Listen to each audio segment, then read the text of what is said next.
Hello everyone, welcome to my channel. आज मैं आप लोगों के साथ एक बहुत ही यूनिक रेसिपी शेयर करने जा रहा हूं। दरअसल ये एक आयुर्वेदिक औषधि है। ये है गंध प्रसारिणी का बेल, जिसके सिर्फ पत्ते ही तोड़ना है। इन पत्तों का रस हमारी सेहत के लिए बहुत ही फ़ायदेमंद है। आयुर्वेद के हिसाब से ये कफ और वात दोष को शरीर में से कम करता है।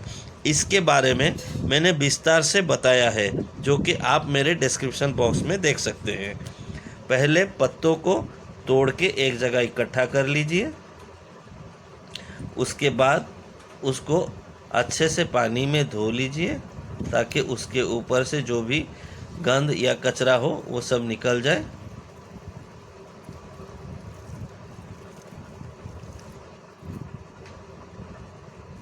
उसके बाद पत्तों को छोटे छोटे टुकड़ों में काट के पहले से भिगोए हुए चावल के बर्तन में डाल दें। यहाँ पे मैंने उसना चावल लिया है, आप इसके जगह अरवा चावल भी ले सकते हैं। और इसकी रेशियो जो है 2 भाग चावल में 1 भाग पत्ता। बाकी बचे हुए पत्तों को भी काट के इसी रेशियो के अनुसार आप भिगोए हुए चावल में मिला लें।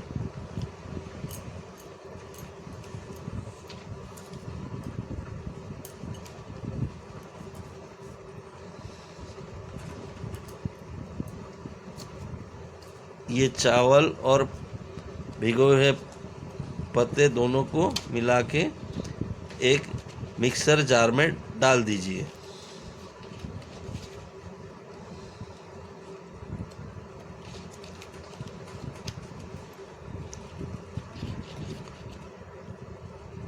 इसके बाद दोनों को ग्राइंड करके इसका एक अच्छा बैटर बना लीजिए। ये देखिए, इसका बैटर रेडी हो गया है। अब इसको एक बर्तन में निकाल लीजिए। इसमें आप अपने स्वाद अनुसार नमक मिला लीजिए। ज़रूरत पड़े तो थोड़ा पानी भी मिला सकते हैं, ताकि बैटर जो है ज़्यादा गाढ़ा या ज़्यादा पतला ना हो। ये मैंने जैसे दिखाया है वैसे ही कंसिस्टेंसी में रहना चाहिए।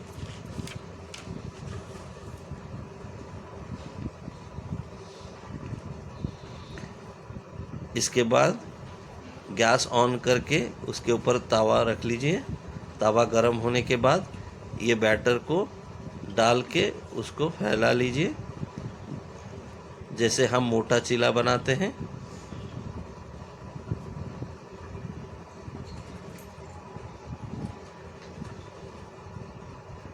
इसके ऊपर कोई भी थाली या कोई ढक्कन के सहारे में इसको कवर करके मीडियम धीमी आंच में उसको अच्छे से पका लीजिए, ताकि दोनों तरफ अच्छे से पक जाए। अब ये देखिए, नीचे साइड पक चुका है। अब उसको धीरे से पलट दीजिए।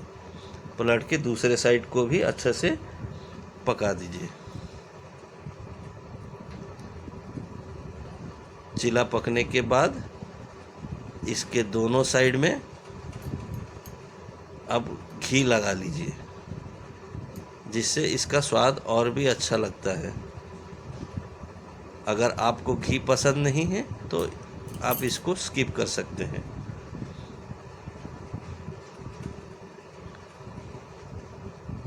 इसके बाद आप इसको एक बर्तन में निकाल के छोटे छोटे टुकड़ों में काट के रख लीजिए। और इसको आप चाहे तो चीनी के साथ में खा सकते हैं, या ऐसे खाली भी खा सकते हैं। और ऐसे ही यूनिक वीडियोस देखने के लिए आप मेरे चैनल को सब्सक्राइब कर सकते हैं। Thank you.